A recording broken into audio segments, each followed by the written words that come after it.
Hello everyone, welcome to another edition of the WyoSports video blog. Robert Gagliardi, senior sports editor of WyoSports.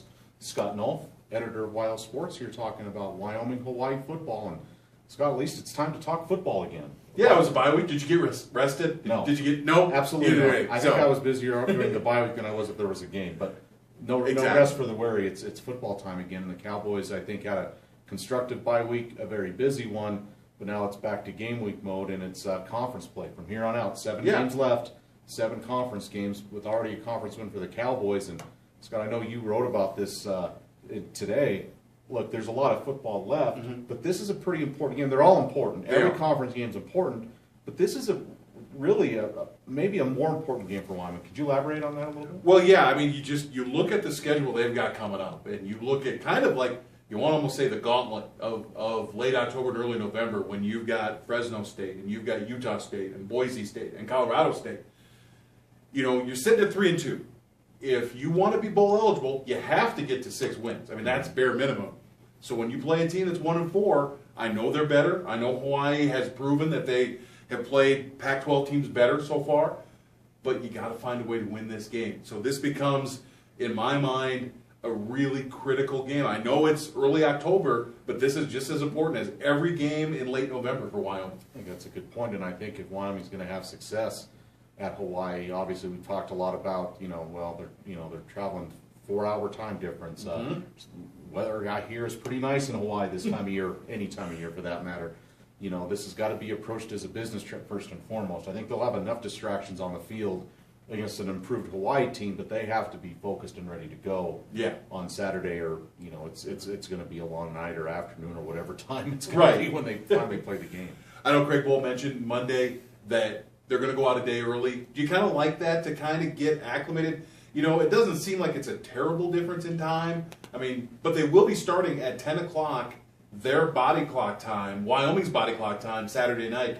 You think it's a good idea to get out there early, get acclimated? I think it doesn't hurt. I don't know how well anyone gets acclimated in that short a time, but I know programs that have gone out there the week of a game, and spent a week to get acclimated. I've known some that have come in the day of the game and played it. I don't know what's right or wrong, but I don't think going out a day early hurts.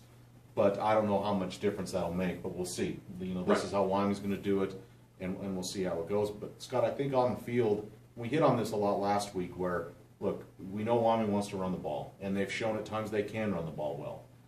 The passing game has been effective at times, but yet it's also struggled. I think it's kind of similar to what we said about Michigan State a couple of weeks ago. I think Wyoming's going to have to pass the ball well to open up the run. Hawaii runs a 3-4 defense that is 3-4 teams have given Wyoming some issues. Air Force did. Air Force stopped Wyoming's run. Air Force is stopping a lot of teams' run game. And even though Wyoming made some plays against Oregon gave them some fits. Obviously, there's offensive line issues again. Ryan Cummings, a true freshman, is going to start at left tackle. The blind side of quarterback Colby Kirkegaard. Austin Trefagan goes over to the right side. He's going to start in his 3rd different offensive line spot this season. That's obviously got to get better, but Hawaii will. Teams have been able to throw on Hawaii.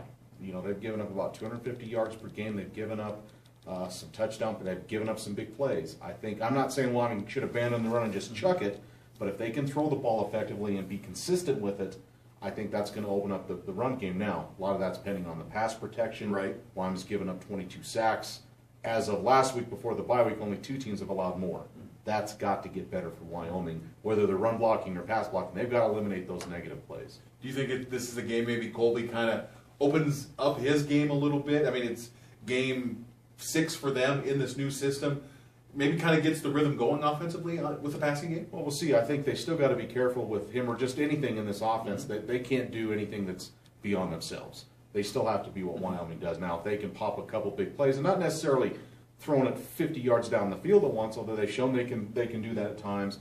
Maybe it's a catch and a pass and catch like Dominic Rivera made against Florida Atlantic that goes a long way. I just think they need to get some big plays early, and maybe it could be in the run game again. I'm not saying Wyoming needs to abandon the run, but I think the pass game could set that up if they can hit a couple of those. But I think Wyoming still has to be careful to play within themselves and not do anything they're not capable of doing. Absolutely.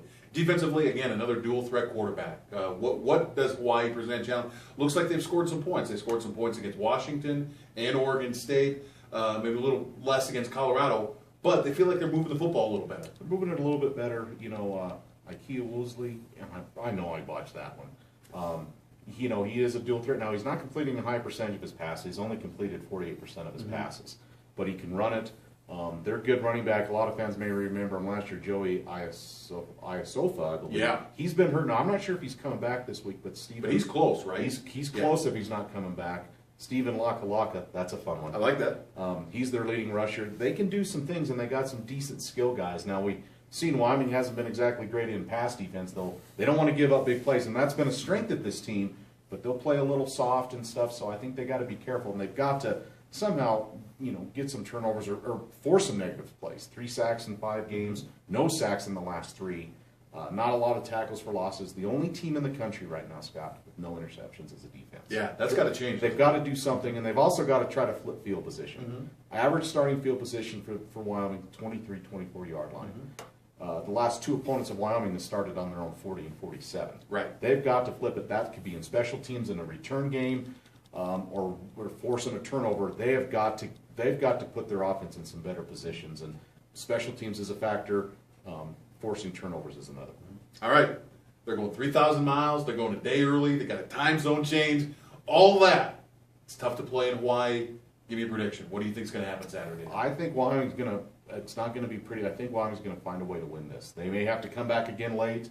I think Wyoming's going to find a way. I do think the defense will come up with a couple of really big plays in this. So I'm going to go Wyoming 20, Hawaii 16. Yeah, I kind of lean along that same lines. I don't think it's going to be. It ain't going to be anywhere near last year, folks. 59-56, we aren't going to see that. I think it'll be in the neighborhood. I think Wyoming is going to win. I think the offense comes a little bit alive, 23-20. Wyoming makes a little bit of a defensive stand late. All right, well, that'll do it for this edition of the WyoSports video blog. For more coverage of Wyoming sports, see the Wyoming Tribune Eagle and Cheyenne and the Laramie Boomerang, and also log on to wyosports.net. Thank you very much, everyone. Enjoy the game.